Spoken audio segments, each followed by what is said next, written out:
Senhores, bem-vindos a mais esta nossa videoaula, né? E hoje, para encerrar então essa playlist de vídeos sobre teorias da aprendizagem, hoje nosso sexto encontro. Falaremos hoje sobre muitas outras abordagens, como verificamos no título, né? Carl Rogers, David Alzubel, daremos uma certa pincelada, um pouco mais em Henri Vallon, né, de modo geral. E lembrando, se você não assistiu outras videoaulas, né, assista também a videoaula número 147, falando principalmente sobre os conceitos gerais, né? Abordamos alguns conceitos históricos, alguns conceitos filosóficos, psicológicos das teorias da aprendizagem. Veja a videoaula 148, onde nós falamos um pouco mais sobre o inatismo, sobre o empirismo, né, sobre o construtivismo em si.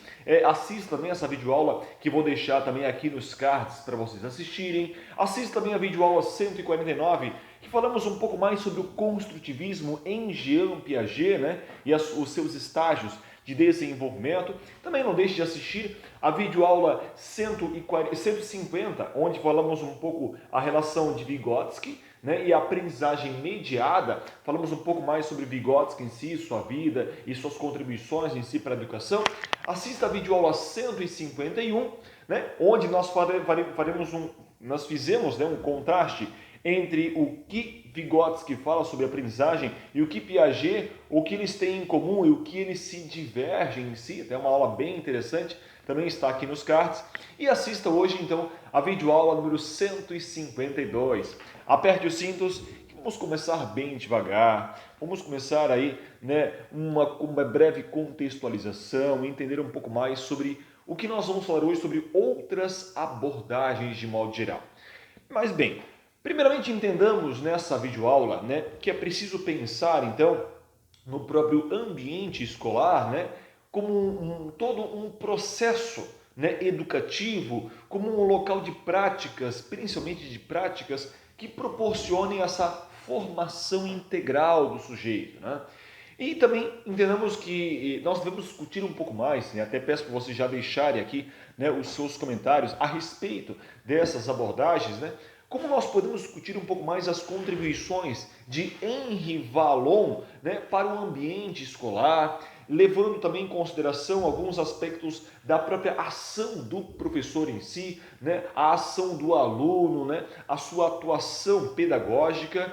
Além de Henri Vallon, claro, podemos entender as relações um pouco mais de David Alzubel, né, ou Alzubel, e a aprendizagem significativa. Principalmente quando pensamos em David Alzubel e os mapas conceituais em si, né, que vão definir como esse processo ele ocorre e quais são as estruturas, basicamente, de conhecimentos necessárias, né, para que exista essa significação, para que essa aprendizagem seja então um tanto quanto mais significativa. Primeiramente, entendamos que Carl Rogers, né, esse importante autor, né, ele vai propor também uma aprendizagem centrada no indivíduo, uma aprendizagem centrada na pessoa, em que barreiras elas podem ser transpostas nas relações interpessoais em si.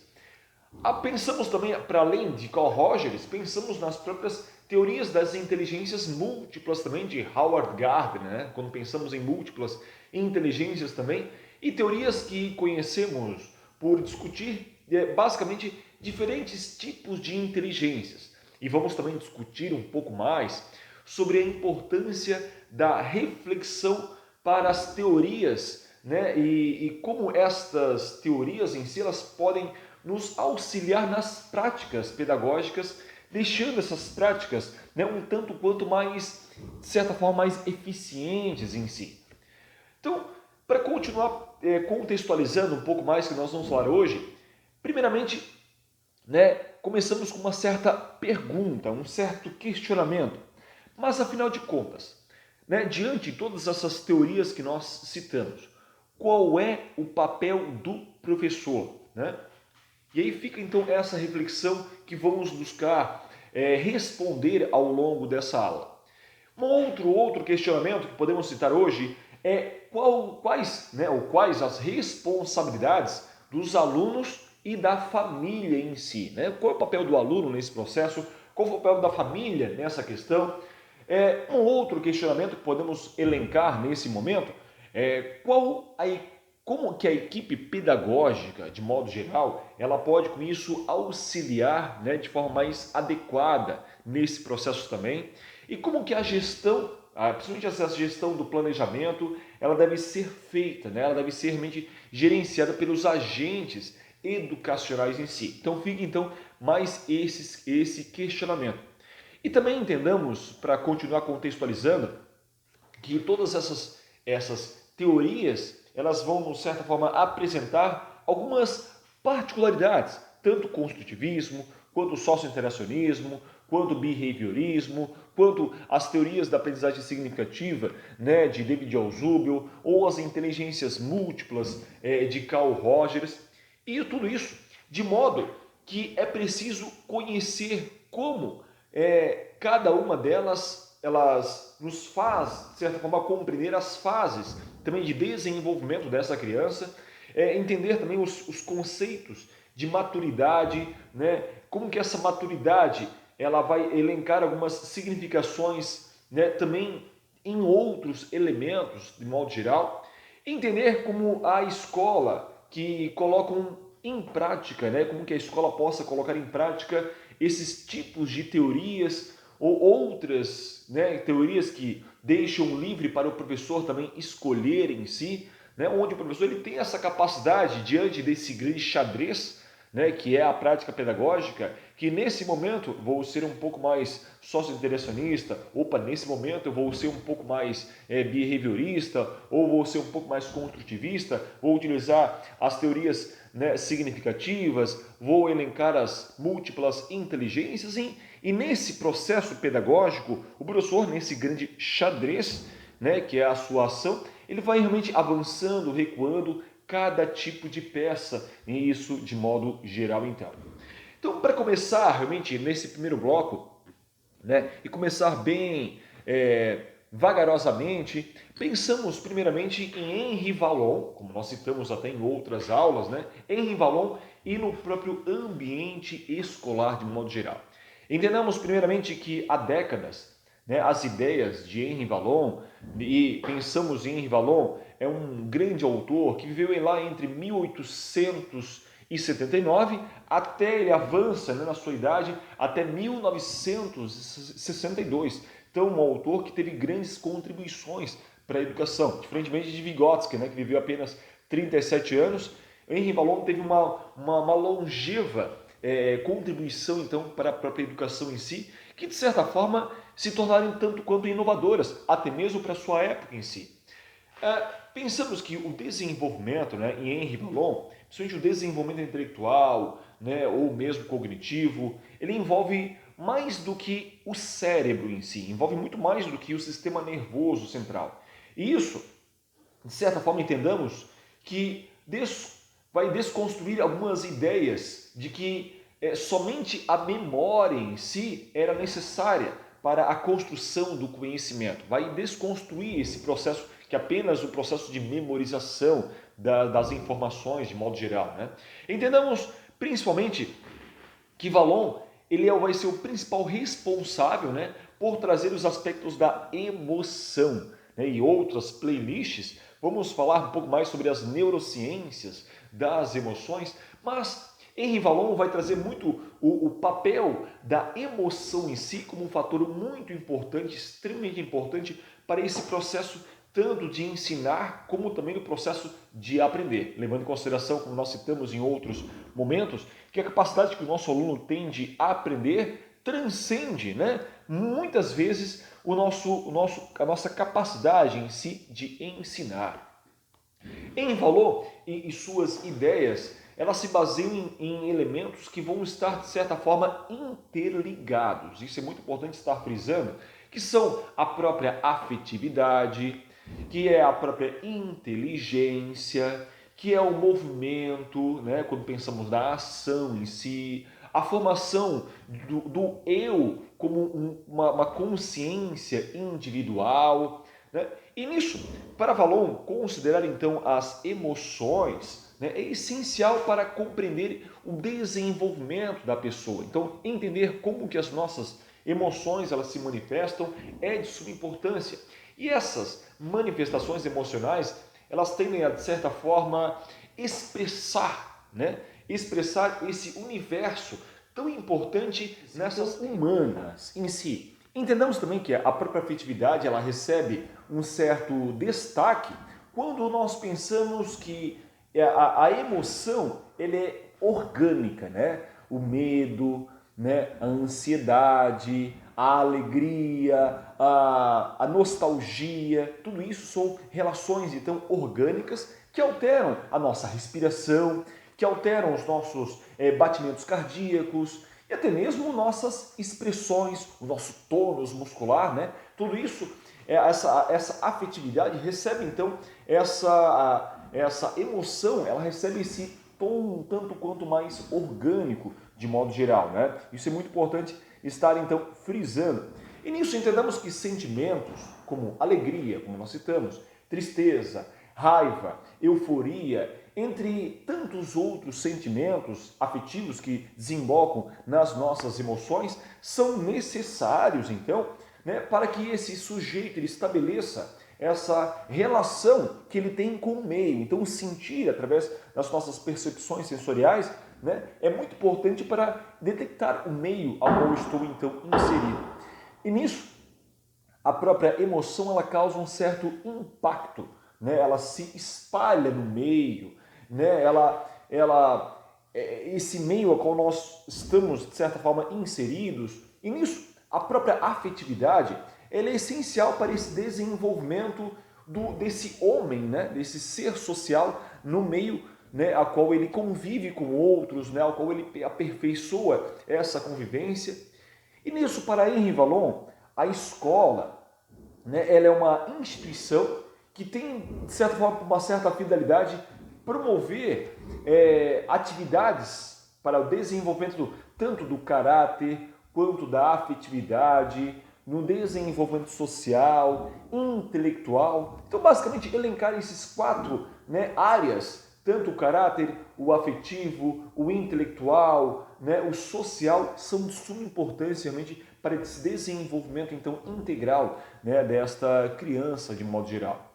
E aí métodos tradicionais de ensino, né, que só priorizam respostas muitas vezes, né, pelo desempenho na sala de aula, né, muitas vezes devem ser questionados, devem ser realmente verificados e buscados realmente outras ferramentas, outras peças nesse grande xadrez então pedagógico. E nisso, os métodos pedagógicos, como nós citamos, devem levar em conta essa formação desses seres esses que têm a afetividade como base e tem em si o lado intelectual como base e tem também essa relação, né, dos seres pensantes em si como base.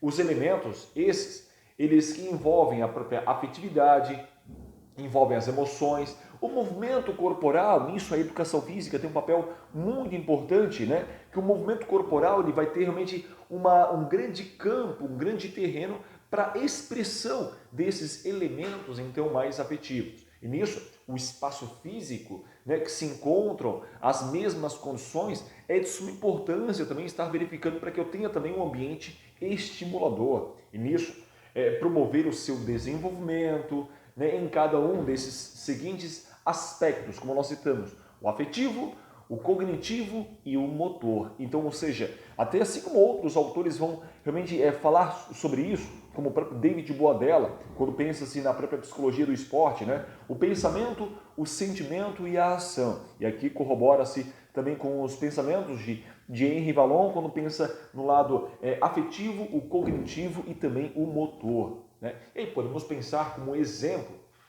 quando nós podemos usar, por exemplo, propostas em sala de aula de leituras, por exemplo, quando nós pegamos ensino fundamental 1, crianças de 6 a 8 anos, por exemplo, né? Em que crianças devem ter muitas vezes a liberdade também de escolher, e aí nesse momento que você, né, naquela sua análise diagnóstica, você busca elencar aquilo que a criança traz de casa, aquilo que a criança gosta, que ela convive realmente no seu ambiente familiar e trazer também para alguns momentos você colocar como peça no seu planejamento. E nisso, né, também devemos extrapolar os conteúdos que estão muitas vezes programados, né, em nosso planejamento de aula, que para auxiliar nesse processo também de descoberta do mundo desse sujeito, descoberta desse mundo ao qual também ele está inserido. E nisso vocês, professores, né, o professor em si, deve estabelecer essas relações afetivas com a criança, né, com os alunos, para que esse processo de ensino-aprendizagem possa ser um pouco mais facilitado, né? Que esse professor ele deixe de ser esse agente exclusivo apenas de transmissão de informações, né, para essa formação dessa criança e que também possa se expressar como um ser humano também, né? Que deixe claro para a criança quem é esse professor em si. E também é papel do professor também estar mediando interações das crianças, né, tanto entre si, né, as crianças, principalmente na resolução de conflitos, que eu até costumo brincar que muitas vezes uma relação pedagógica é muito mais as relações de conflitos em que as crianças elas acabam se inserindo e nisso, né, acaba a ação pedagógica vindo transversalmente nesse processo em si. E nisso, esses estímulos motores, olha novamente o papel da educação física, né? Eles devem ser usados para esse trabalho pedagógico, né? E usados para priorizar essa qualidade mesmo da prática, que possa representar também esse movimento como um resultado para despertar nesse sujeito, né, novas situações. E nisso, a própria teoria de Valon, a teoria valoniana, ela propõe que nós podemos pensar, então, algumas questões, então, de modo geral. E ele nos faz, então, o seguinte questionamento. Por que o ambiente escolar, no que concerne o próprio espaço em si da escola, né, não pode ser um tanto quanto diferente? Né? Esse é um grande questionamento que Henri Valon vem a fazer para nós. Né? E entre os recursos pedagógicos que são dispostos a esse professor, né, será que eles são variados e que possam despertar na criança essa ludicidade, por exemplo? Um outro questionamento que Valon também nos faz nesse momento, será que há uma certa variação adequada dessas atividades, né, que propiciem à criança levando mesmo em conta a sua totalidade como sujeito? Ou seja, será que essa atividade que eu estou propondo para a criança, ela leva em conta o seu elemento afetivo, leva em conta o seu elemento cognitivo e leva em conta o seu elemento motor? Né? Será que nessa atividade que eu estou propondo para a criança, no meu planejamento de aula, né, na sequência das minhas atividades, leva em conta o pensamento, leva em conta o sentimento e leva em conta a ação de modo geral? E nisso, né, afirmamos que a escola, né, as escolas atuais de modo geral, elas às vezes não conseguem, muitas vezes, estabelecer com uma certa fluidez de movimentos para os seus alunos, seja pela própria rigidez, né, na divisão das disciplinas, né, agora entra a educação física, agora entra artes, agora entra inglês, né, até mesmo pelos horários, da 1 às 2 educação física, das 2 às 3 artes, das 3 às 3h15 é o recreio, das 3h15 às 4h15 é então a aula de música, por exemplo. Né? Então essa rigidez de horários muitas vezes às vezes não consegue estabelecer essa fluidez entre o que Valon fala sobre o pensamento, o pensar, né? o sentimento, a afetividade e a ação em si, o movimento. E nisso, seja pela própria disposição das carteiras também em salas de aula, né, uma atrás da outra, ou pelo uso dessas mesmas recursos didáticos, né, diários, realmente constante pelas crianças. Então fica esse questionamento e essas afirmações, então, de Henri Valon. E nisso, aplicar então essa teoria, né, de Valon, às vezes levamos em conta, sejamos sinceros, é difícil, né, para escolas, para professores, é difícil para a equipe pedagógica de modo geral, até mesmo para os pais das crianças que às vezes não têm recursos, né, materiais, às vezes, para dar a essa criança o que ela realmente necessita. Pensamos assim. E nisso, aplicar então teorias, aplicar ideias mais humanizadas, em modo geral, né? Em uma sociedade de trocas constantes, né? Essa sociedade tanto quanto líquida, como diria Zygmunt Bauman, essa sociedade de velocidade, de informações, essas sociedade dessas mediações tecnológicas, né, das metodologias ativas, realmente um tema que está tão em vigência em tempos atuais, tempos, né, numa sociedade o tanto quanto que de competições em vários setores da vida, tanto profissional quanto familiar, quanto no ambiente de trabalho, né, e torna-se com isso um grande desafio para todos os envolvidos nesse processo, né? E seria preciso com isso que as emoções, então, em diversos sentidos da vida, elas fossem então trabalhadas e de certa forma tanto quanto mais valorizadas, né? Desde o ambiente familiar até chegar mesmo ao ambiente escolar. Então, partindo da família, né, para a escola. O que se observa hoje é o contrário, parte da escola para a família. Mas tentar questionar esse processo, né, e tentar refletir sobre esse processo, em começar desde o ambiente familiar, a estrutura da família, e assim transcender então para a própria escola de modo geral.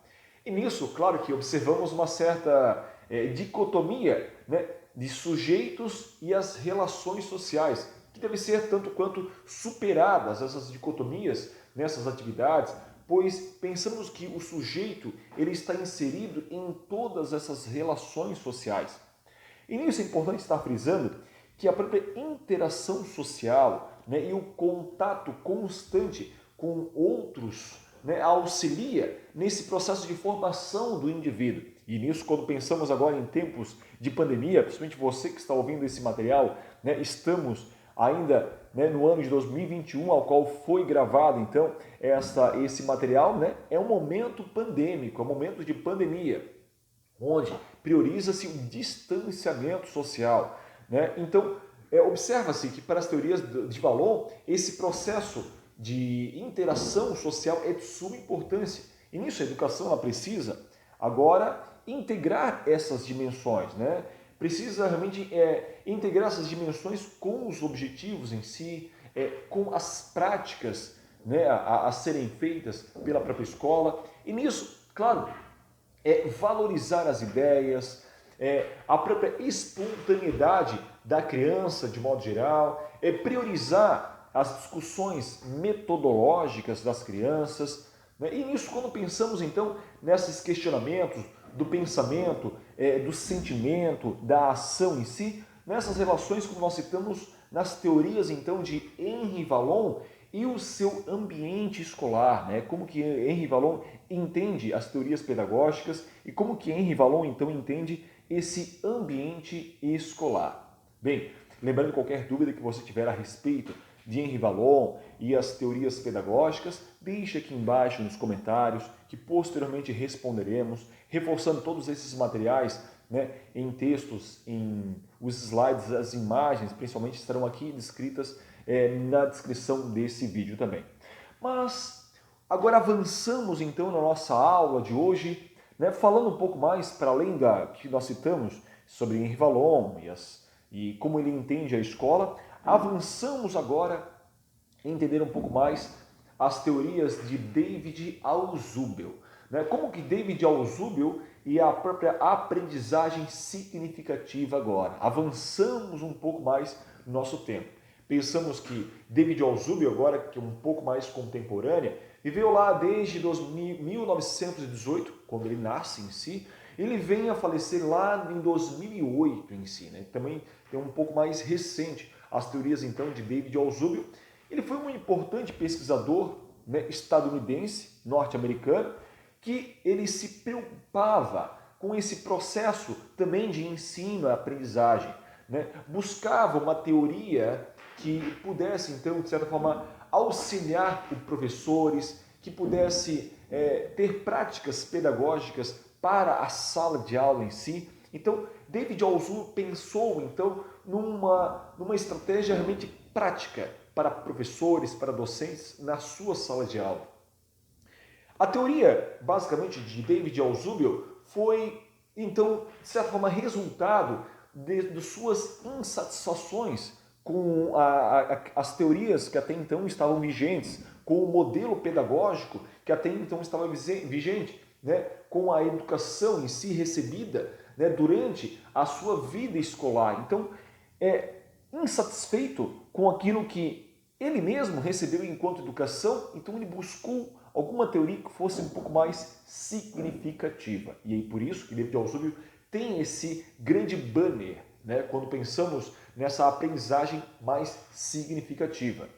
As suas ideias, de modo geral, então, elas se baseiam numa teoria cognitiva, né, ou seja, tem como base, né, as próprias teorias também de Piaget, Jean Piaget, que nós citamos também em outros momentos, que podem, então, de certa forma, explicar a aprendizagem, que mesmo essa aprendizagem, levando em consideração também a importância das experiências afetivas, ou seja, agora já pega também um pouco de Henri Vallon, ou seja, né, cada teórico, né, pega a contribuição do seu antecedente e reformula e busca novas.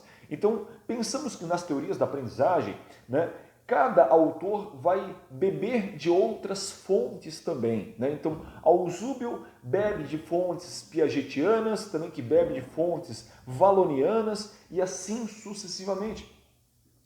E essa teoria, então, né, de David Alzhouble é definida então como um processo onde a informação ela se relaciona com estruturas de conhecimentos já existentes do indivíduo. Vamos citar bastante sobre isso, que são os subsunsores.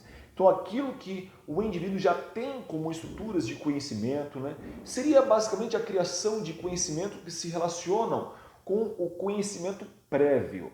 Então, aquilo que já existe no sujeito, né, que o sujeito já tem de modo geral. Seria a aprendizagem significativa que vão gerar certas mudanças conceituais, né, que vão se enquadrar também a ideias mais construtivistas, novamente bebendo de fontes e aí piagetianas também. Então, temos realmente muitas essa base então de David Alzhouble, né? Alzhouble também ele denominou, como nós citamos, de subsunsores, né? Aquilo, o conhecimento prévio, né, que pode ser de certa forma definido também como as estruturas, né, esses subsunsores de conhecimentos usadas com frequência. Assim como nós chegamos nesse nosso sexto encontro, nesta aula, né, já com uma base de tudo que nós falamos sobre conhecimentos gerais, sobre o behaviorismo, sobre as teorias cognitivistas, sobre a teoria socio-interacionista. Então nós já temos uma certa base, chegamos nesse nosso sexto encontro com grandes subsunsores, né, com grande conhecimento prévio de modo geral. E nisso, a aprendizagem significativa ela só acontece quando o novo conhecimento ele se associa a um conhecimento já existente, um conhecimento então prévio desse sujeito, né? Na cognição desse sujeito. E nisso, definimos também subsunsores que são consideradas, de certa forma, estruturas essas hierárquicas que vão representar as nossas experiências sensoriais, aquilo que vemos, aquilo que ouvimos, aquilo que cheiramos, aquilo que falamos também, né? Então, todas essas experiências sensoriais são de suma importância, necessárias para entender, então, como esses subsunsores, eles vão, então, ser estruturados de modo geral. E nisso, a aprendizagem significativa, ela é decorrente da quantidade, né, e das modificações desses subsunsores. Então, quanto mais eu modifico realmente esses subsunsores, mais fortalecida fica essa estrutura hierárquica em si.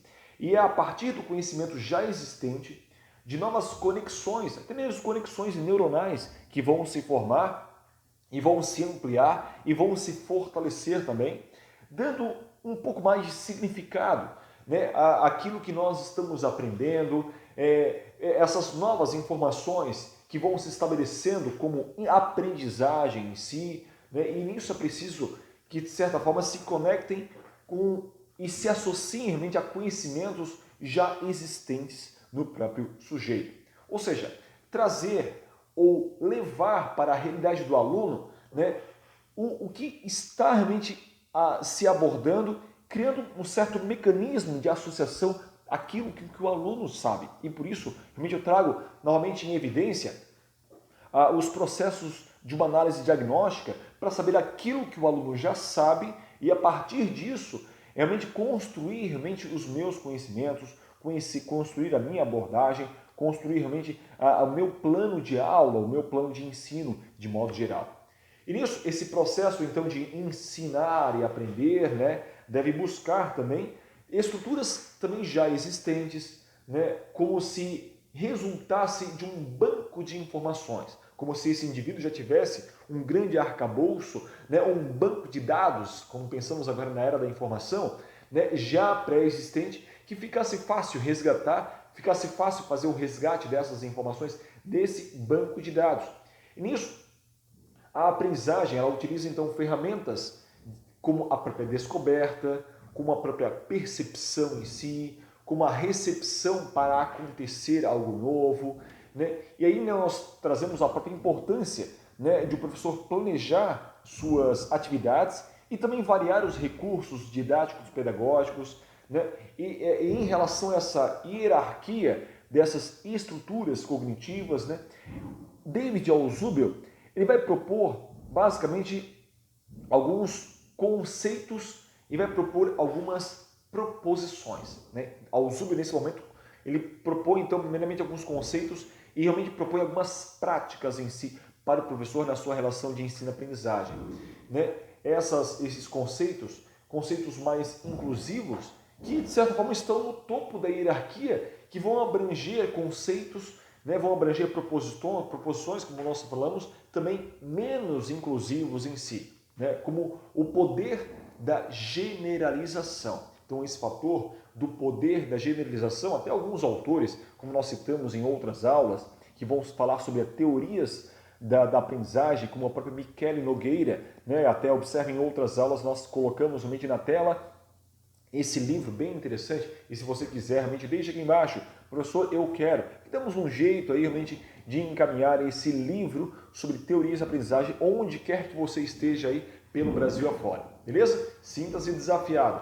Bem, e nisso, essa ideia então que Alzhubel tem de pirâmide, né? Em que nessa pirâmide, geralmente a base tem como conceito mais abrangente, conceito mais geral, né? Atribuindo significância até chegar realmente a conceitos mais abstratos. Então temos conceitos mais generalistas, né? E depois temos conceitos mais abstratos.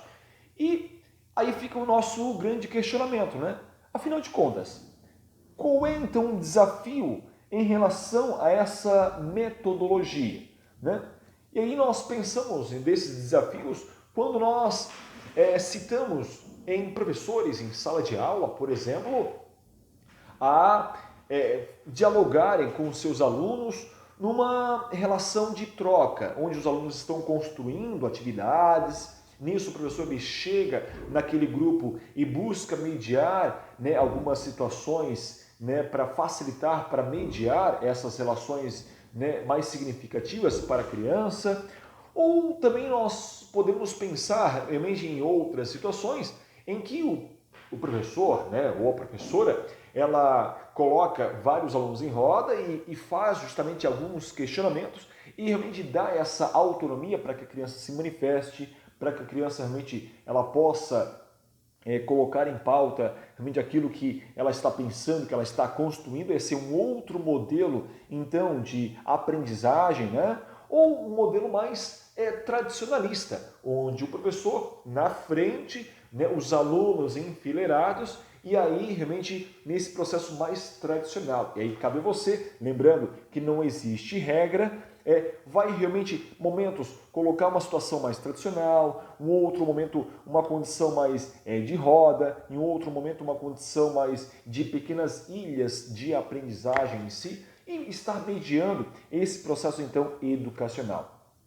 E aí nós podemos pensar nessa relação que David Alzhubel nos traz sobre esse mapa conceitual, né? Então ele tem na sua base, na sua estrutura, David Alzhubel, conceitos pouco inclusivos, né? Conceitos às vezes específicos, né? Então realmente formam a base dessa pirâmide. E nisso, numa segunda categoria, no segundo andar, né, conceitos subordinados um tanto quanto intermediários, e no topo dessa pirâmide, nesse mapa conceitual que possa ser estruturado, conceitos superordenados, né, ou conceitos muito gerais, conceitos mais inclusivos também. Então, temos um grande banner geral, depois subtemas e depois realmente subtemas dessa base, nesta hierarquia, né, nessa estrutura de mapa conceitual também citado por David Ausubel. E aí realmente fica a reflexão, fica realmente a proposta então desta base hierárquica, desde conceitos pouco inclusivos até um segundo base da pirâmide como conceitos subordinados, e até realmente o topo da pirâmide, né, conceitos mais superordenados, conceitos mais gerais, mais inclusivos de modo geral, certo? E aí nós podemos pensar também em vários tipos de mapas conceituais, né? Tanto o mapa conceitual que nós citamos por hierarquia, como os mapas conceituais como um grande tema e aí 2 subitens, como ou mapas conceituais com esquemas realmente enfileirados, verticalizados, ou realmente conceitos de mapas conceituais em forma de círculo, né? Círculo como eixo, né? Com estilo pizza rosca, ou o estilo com várias flechas que vão se deslocando, ou um grande tema central e aí realmente subtemas que convergem para o centro, e assim realmente há possibilidades de desenvolvimento de mapas conceituais é muito grande realmente, certo? E nisso o professor ele precisa, de certa forma, determinar quais são os conceitos mais abrangentes, né? Esse professor deve entender realmente o conceito que mais é abrangente, que vai envolver essa temática para, de certa forma, desenvolver essa disciplina e aos poucos incluir conceitos mais específicos, como o uso de conceitos mais adequados, né? A aprendizagem tornando-se um pouco mais significativa, de modo geral, com uma certa assimilação, né, dessas informações, normalmente bebendo, quando pensamos em assimilação, né, conceitos já mais piagetianos. E nisso, a formação então de conceitos ou de um conjunto de conceitos, né, envolve tanto, né, para David Ausubel, generalizações, né, que vão, de certa forma, facilitar essa aprendizagem então um pouco mais significativa. E nisso, o papel do professor ele recorre a recursos que introduzem temas que de certa forma possam então estar facilitando a aprendizagem, né? Tendo isso como uma certa ponte entre o que o aluno já sabe, né, e o conteúdo a ser abordado de modo geral, tornando essa aprendizagem realmente, né, para David Ausubel um pouco mais significativa. E aí vem novamente mais um questionamento. Mas afinal de contas, com base, né, nessas teorias de David Ausubel, como que você, enquanto aluno, enquanto docente, né, ou mesmo enquanto discente, você iniciaria uma aula, então? Reflita agora comigo, né, e também pode deixar aqui nos comentários sobre quais seriam, então, esses recursos, né, usados para, de certa forma, despertar no aluno a curiosidade. Quais seriam realmente os recursos que você utilizaria para despertar, então, algo novo em si, né? E pensamos que esse despertar, né, das ideias deve ser sempre no início das tarefas e no início das explicações, para que o sujeito possa integrar o que já sabe, né, com o que está sendo apresentado pelo professor como novidade. E um outro ponto que eu chamo a atenção também de vocês um ponto também um tanto quanto mais relevante, é que envolve também a própria disposição desse aluno ao aprender. Então esse aluno deve estar realmente motivado, deve estar realmente apto, realmente essa prontidão para o aprender. E aí eu trago para a educação física semelhante à prontidão que um atleta tem ao tiro de 100 metros, né? Ele está lá realmente no tiro de 100 metros só esperando realmente a deixa para realmente dar o seu tiro em si. É semelhante a essa prontidão para o ato de aprender, com novos materiais, que vão utilizar essa identificação, essa variação de recursos metodológicos, a familiaridade que possa, de certa forma, estar auxiliando a aproximar esse aluno ao conteúdo de modo geral, né? E aí podemos pensar em situações em que o aluno possa ter essa variação de recursos, de materiais, como Legos, como instrumentos, utilizando a própria tecnologia, né? Para que esse aluno desperte, né? Ou outras situações em que o aluno visualiza realmente um campo novo com outros recursos também didáticos que possam ser utilizados, utilizando também a comunicação, né? Ou que chamamos também de educomunicação diante desses processos então de ensinar e também aprender. E essa realmente é um dos modelos que nós podemos trazer como recursos, como forma prática, né, para essas teorias então da própria aprendizagem. E nisso podemos pensar que existe também outras formas também de organizar essa formação de conceitos. Existem outras formas de uso também de mapas conceituais, como nós citamos, que funcionam como, de certa forma, como um certo diagrama, né? Vão funcionar como um certo esse diagrama, esse grande mapa que vai estabelecer essas relações com os conceitos, que vai estabelecer as relações que possam então estar facilitando a visualização desses conteúdos, tanto pelo aluno quanto também pelo docente.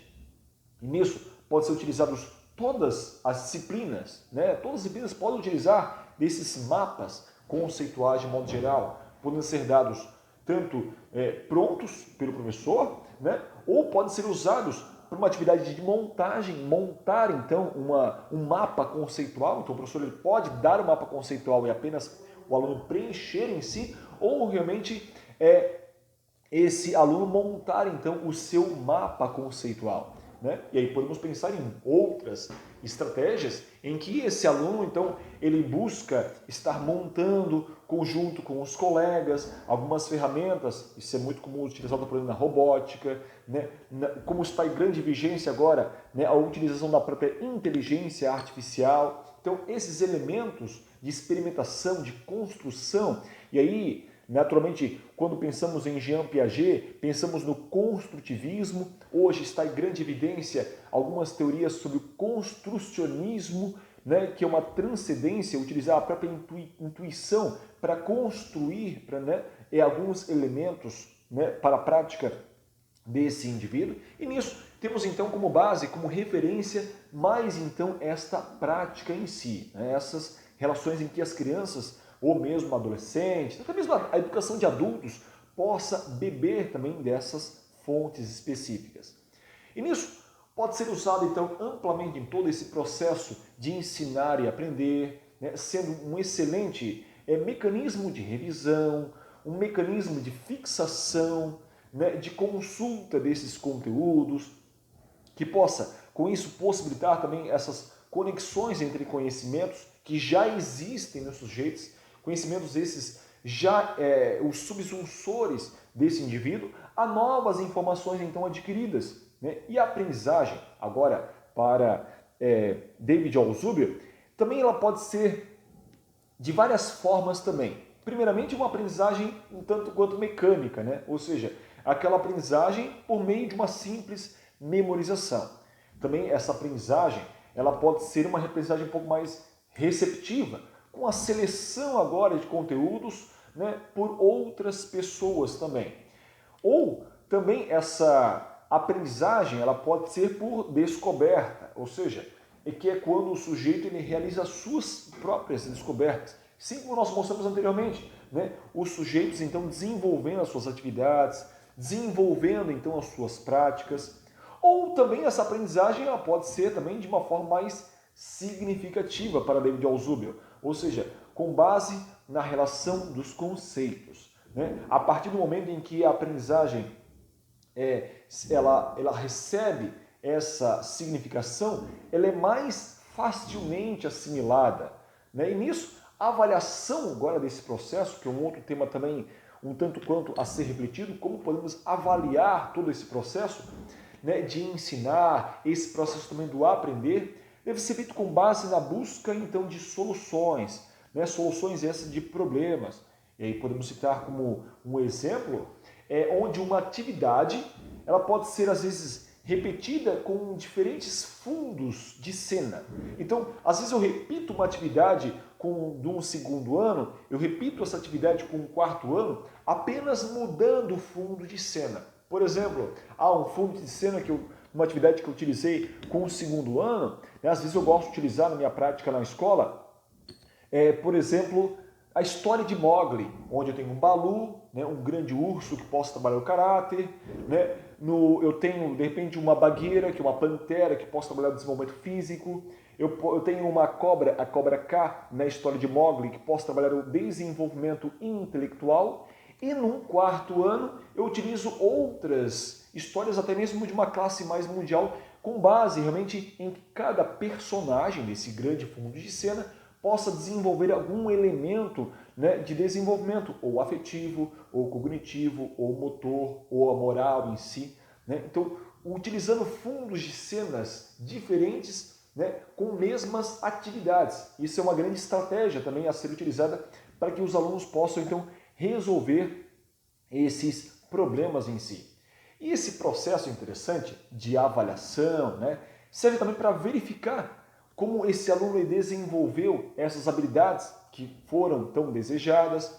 E é preciso, né, realmente ser o objetivo, né, principal, que ele possa facilitar também esse entendimento do aluno, ou seja, qual o objetivo daquela prática, né, que é desenvolver, é criar, é construir, né, e também desenvolver esse objetivo para que o aluno possa também ter mecanismos de aprendizagem, né, saber o que se espera dele, né, e saber que ele possa se conectar de uma forma mais fácil com essas informações, com esses conhecimentos, como nós citamos, já pré-existentes, esses subsensores nesse sujeito.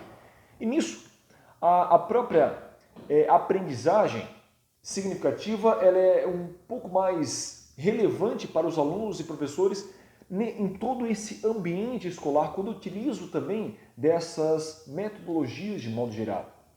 Nisso podemos pensar realmente nesse todo esse ambiente escolar, quando eu tenho crianças, por exemplo, que estão sentadas, né, ao ler um livro ou fazendo algum tipo de desenho, ou simplesmente adolescentes na sua casa, no ato de tocar um violão, né, ao escrever na sua partitura e buscar realmente construir novas formas para que essa criança possa então estar se desenvolvendo. E nisso temos isso como grandes exemplos, crianças lendo, desenhando pela escola, ou adolescentes na escola, ou mesmo em casa, realmente com seus instrumentos musicais, realmente a dedilhar seus violões e escrever suas partituras. E aí temos como esses exemplos então. E nisso, como citamos então essa aprendizagem mais significativa, né, de David Alzhubel, e citamos realmente as suas contribuições para essa aprendizagem de modo geral, nessa nossa segunda temática de modo geral. Agora vamos avançando em nossa aula, né? Vamos avançando realmente em nossos conteúdos. Agora quando eu penso em Carl Rogers, né? E uma aprendizagem agora centrada na pessoa. Quando pensamos nesse Carl Rogers, né, também contemporâneo de David Alzhubel, né, que nasce lá em 1902 e vem a falecer lá em 1987. Carl Rogers, de certa forma, ele influencia a psicologia, ele traz importantes contribuições para a própria área da educação em si. E podemos pensar que as teorias elas são originadas na convivência, são originadas agora na observação também dos seus filhos, também bebendo de fontes piagetianas, também observação também dos filhos, né? Também esse Carl Rogers, observação dos seus pacientes, que podem ser aplicadas em todas as relações, né? Seja nesse ambiente familiar, na escola, na vida social, na vida profissional também.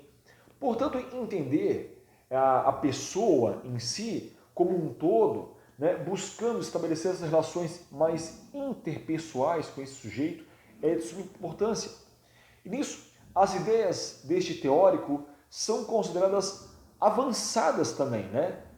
para o seu tempo. Então, realmente são situações em que nesse tempo estava muito em vigência as teorias mais behavioristas também, principalmente pelas relações estabelecidas com o paciente em si. E nisso, Rogers ele deixa claro também que é contra a teoria comportamental. Então, justamente Carl Rogers vem quebrar a teoria do comportamento, né? Vem a quebrar a teoria behaviorista, que até então é considerada como uma forma de manipular, né? De às vezes até mesmo desrespeitar o outro. Nisso, a mudança do comportamento deveria então ser simplesmente um resultado de uma aprendizagem significativa, como já diria lá o David Ausubel, né? E nisso o corpo, para Carl Rogers, ele saberia o que é bom, né, por meio dos seus sentidos. E aí podemos pensar como exemplo o uso do olfato para facilitar a identificação dos alimentos, né, às vezes alimentos que estão estragados, né, ou o paladar para saber realmente uma comida que é gostosa, ou seja, o nosso corpo sabe o que é bom também. E essa questão, né, ela vai, de certa forma, esbarrar com relações sociais, relações culturais vigentes, né, como a forma como o indivíduo é, de certa forma, também ensinado. Esse autor, o Carl Rogers, ele sugere que as pressões sociais geram, às vezes, problemas, geram expectativas, né, que podem, de certa forma, desencadear defesas psicológicas, alguns traumas no próprio indivíduo em si. E nisso, Rogers ele aplicava, né, em seu consultório a própria terapia centrada na pessoa. E até vou deixar depois aqui alguns vídeos realmente de Carl Rogers, realmente no seu momento clínico em si. E ele, realmente, essa aprendizagem centrada na pessoa, ele transpunha também os resultados para a área da educação em si, onde para Rogers ensinar, né, para ensinar em si, é preciso então ir além do transmitir conhecimentos. É necessário despertar a curiosidade da criança, né, chamar a atenção em relação às informações, né, da própria realidade do indivíduo, que esse indivíduo está então inserido. O processo educativo, né, para a vida, né, assim como todas as relações em sociedade, ou seja, educar é para a vida. Educar é para aperfeiçoar as relações dos indivíduos, né, aperfeiçoar a sua convivência de modo geral. E nisso Rogers ele aponta as tarefas mecânicas, né, aponta essas tarefas realmente mais repetitivas, de certa forma prejudiciais, porque não consideram o indivíduo como um ser completo, né? Como exemplo, podemos dizer que um sujeito inserido numa sociedade com uma certa baixa tecnologia, ela vai repetir, às vezes, os ensinamentos recebidos por seus antepassados. Então, uma sociedade que tem uma baixa tecnologia, pouco acesso à internet, por exemplo, eu simplesmente vou repetir o que o meu pai falava, vou repetir o que o meu avô falava. E aí vem o questionamento. Será que o que está sendo reproduzido, né, por esses nossos antepassados é o suficiente? Alguns podem então cair num certo desuso, né, ou serem substituídos por outros conhecimentos considerados mais modernos, entre aspas, em si. Mais importante do que saber então especificamente um conteúdo por si só, é preciso então instruir os educandos para que eles sejam também capazes de se adaptar, né, também adaptar a diferentes situações, para que esse sujeito tenha também inteligência para resolver problemas, para resolver conflitos em si. E nisso, o papel do professor, né, ele assume um ato de facilitador, né, dessa aprendizagem, não sendo esse apenas o responsável pela transmissão desse conhecimento, mas sim esse professor vai dar esse pezinho para auxiliar nesse processo, né, para que esse aluno possa então aprender. E nisso o docente, o professor, ele é um suporte, basicamente, né, que vai buscar também estratégias no ambiente em si. O ambiente ele deve ser um ambiente educativo, usando recursos, né, articulados dentro de um bom planejamento, com base naquilo que o professor também ele programou, né, o seu conteúdo programático obrigatório a ser realmente transmitido para a criança. E nisso o professor ele vai, de certa forma, também orientar a busca pelo conhecimento, né, e desejar também como que esse aluno ele possa tornar-se, de certa forma, um pouco mais protagonista, né, um pouco mais autônomo. Então, esse protagonismo juvenil, né, esse protagonismo infantil é de suma importância nesse processo também de aprender em si. E um dos problemas que podemos citar aqui, na própria atualidade, é a valorização, né, do ensino sem levar em consideração o contexto, né, que esse ensino possa ser aplicado. Para Carl Rogers, nós podemos citar que o próprio ambiente em si, esse ambiente psicológico, também é um elemento nesse processo de aprendizagem. O professor, nesse processo, ele se mostra como realmente é, como ser humano, expondo também os seus defeitos, né, as suas qualidades, os seus sentimentos, os seus desejos, suas alegrias, suas tristezas, pois essa atitude ela poderia garantir uma certa aproximação com os alunos, uma certa confiança dos alunos. O professor, claro que ele não deve excluir ou segmentar as turmas, né? E sim integrar e fortalecer os vínculos entre os educandos que estão ali inseridos.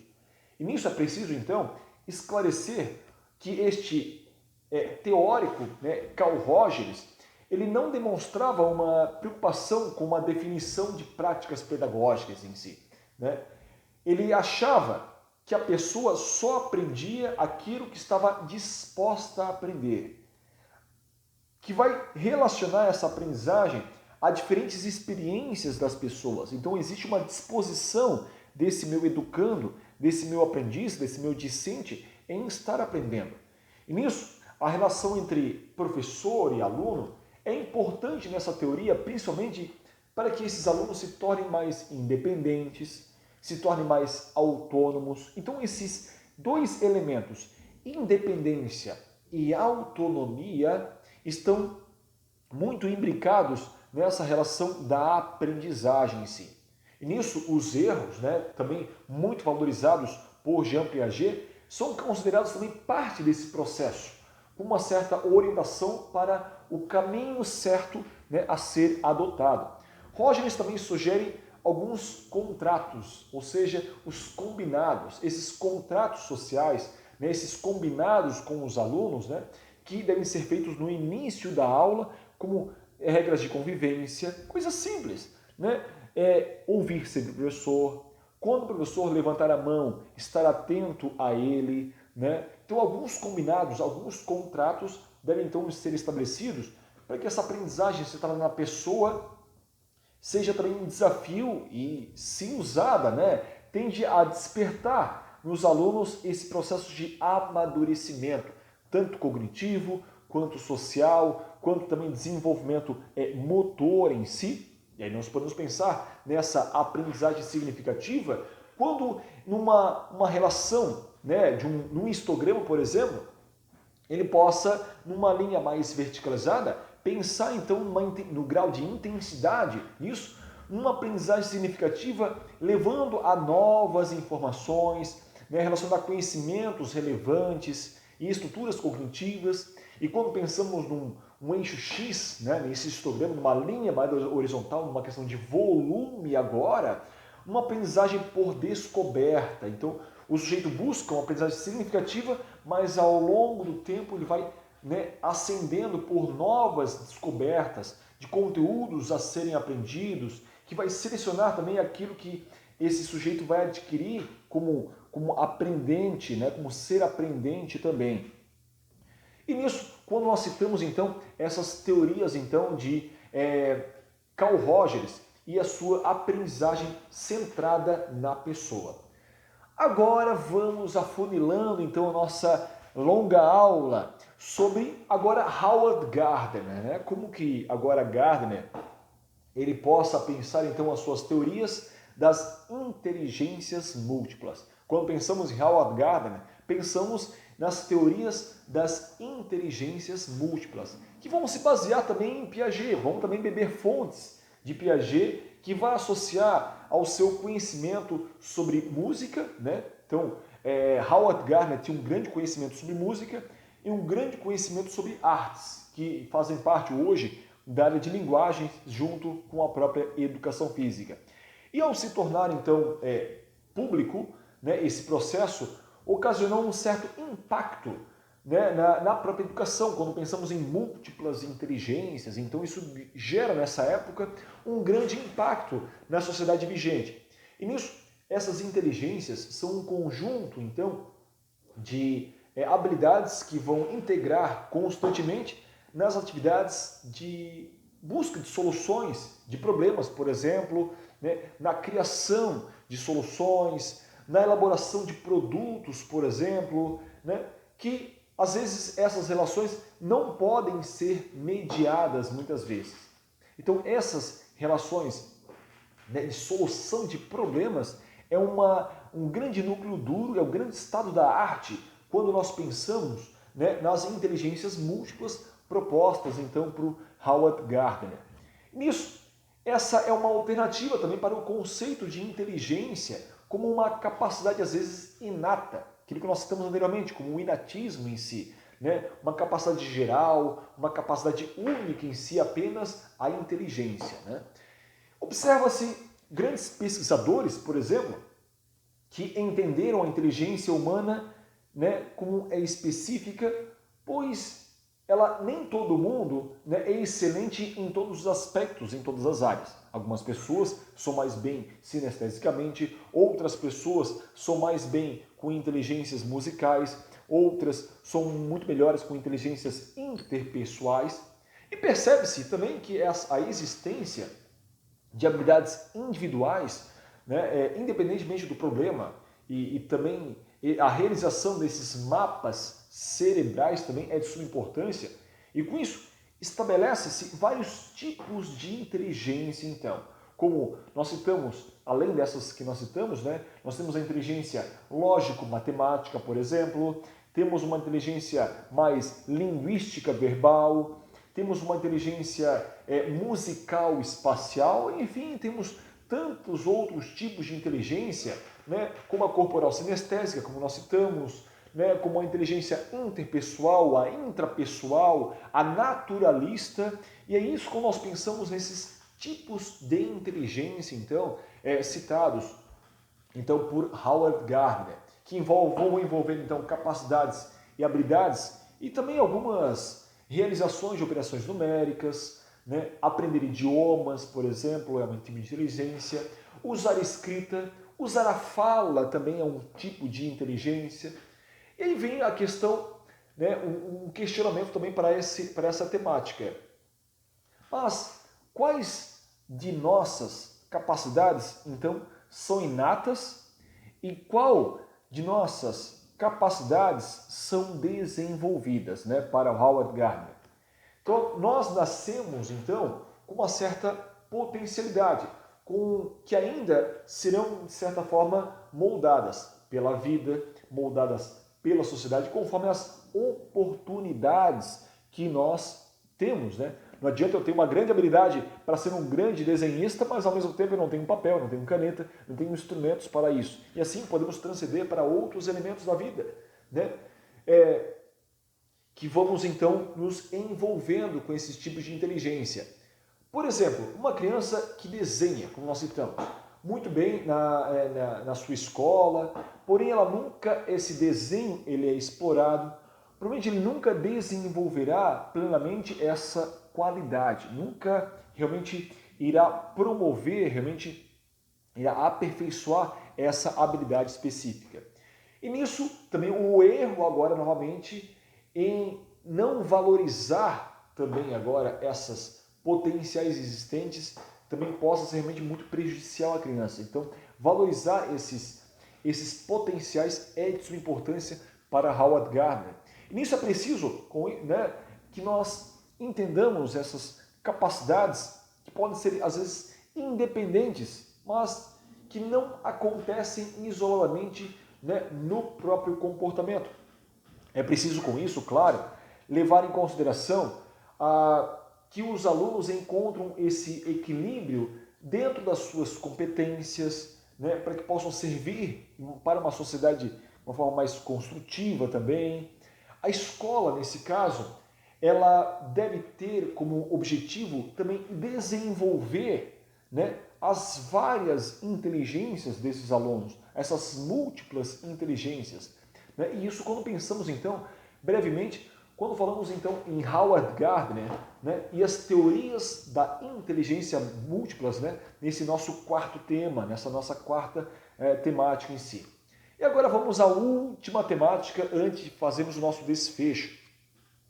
Primeiramente, entendemos como as próprias teorias agora da aprendizagem em si, que nós citamos todas elas agora na escola. Como nós podemos colocar em prática, né, todas essas teorias amanhã, quando você realmente for para a sala de aula, colocar em prática dentro da escola. Bem, como mesmo diria o próprio Saviani, um dos grandes teóricos da própria educação, que um importante pesquisador também brasileiro, que ele busca muitos problemas na escola que são decorrentes dessa complexidade associada a diversos fatores em si, como condições de saúde física das crianças, né, saúde mental das crianças, fatores psicológicos, fatores cognitivos, condições familiares que muitas vezes vão impedir que essas teorias possam ser aplicadas, condições sociais, às vezes de precariedade, vulnerabilidade social, a qual essa criança mesmo está então inserida.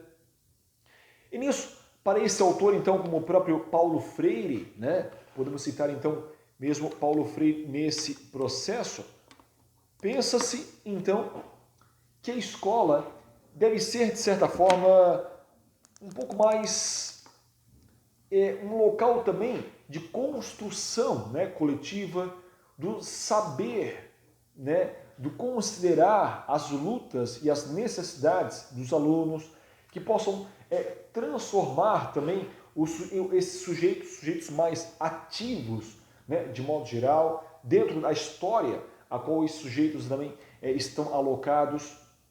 E claro, aqui realmente entendamos que não cabe à escola também trabalhar com ameaças, não cabe à escola trabalhar com punições, repetições exaustivas, não cabe à escola realmente usar esses elementos, né, para trabalhar as suas práticas. A escola deve ir além desses aspectos. Uma formação contínua dos gestores, uma formação contínua dos professores, né? Pois entendamos que às vezes a falta desse conhecimento do professor ou a falta do conhecimento do gestor, né, gera uma certa ausência dessas teorias de ensino e fazendo com que os professores às vezes produzam ou reproduzam normas um tanto quanto ortodoxas, um tanto quanto mais arcaicas de modo geral. E nisso pensamos que o uso das tecnologias da informação, das TICs, né, de modo geral, é essencial nas instituições para se adaptar realmente a esse uso dessas novas mídias, as novas tecnologias, as novas metodologias ativas também de ensino. Isso é muito importante. E nisso o professor acaba sendo um orientador desses estudos, né, um mediador, um estimulador desse processo de ensinar e aprender. E, além disso, o aluno ele deve assumir uma postura também de protagonismo, né? Na independência também da condução desse processo, a adoção, como nós citamos, de metodologias ativas, esse grande guarda-chuva que envolve uma aprendizagem significativa, envolve a sala de aula invertida, que é um grande tema que está em grande vigência atualmente, né? A aplicação de estudos de caso, por exemplo, aulas de campo, laboratórios, simulações, aplicação de situações, problemas que envolvem todo esse guarda-chuva, que são as metodologias ativas, que vão tornar também o aluno um agente ativo nessa sociedade, né? Consciente também esse aluno das suas ações em si, né? E aí podemos pensar nessas metodologias ativas em que alunos conversam em roda, né, mediado pelo professor, ou mesmo uma grande ilha de computadores, né, com grandes telões para a tecnologia, os instrumentos, os hardwares, né, possam então também estar mediando esse processo de ensino-aprendizagem, realmente como nós podemos pensar também a respeito disso. E nisso, o professor então ele usa habilidades como interpretar, né, analisar, e todos esses verbos, interpretar, analisar, sintetizar, comparar, enfim, outras situações como a própria tecnologia, para que as aulas sejam mais inovadoras e principalmente atraentes para esse sujeito. Bem, e depois de citarmos então um pouco mais sobre essas teorias da aprendizagem agora na escola, vamos agora fazer um grande desfecho, né, dessa nossa aula, dessa grande playlist sobre teorias da aprendizagem. Entendemos primeiramente que, né, nós discutimos hoje, né, sobre as ideias de valor e discutimos a sua responsabilidade deste em trazer a emoção em si, como um fator relevante para o ensino e a aprendizagem. Como citei, prometo para vocês, palavra de escoteiro, que irei em breve trazer também uma playlist de vídeos sobre neurociência das emoções. Está sendo construída em breve aqui mesmo em nosso canal.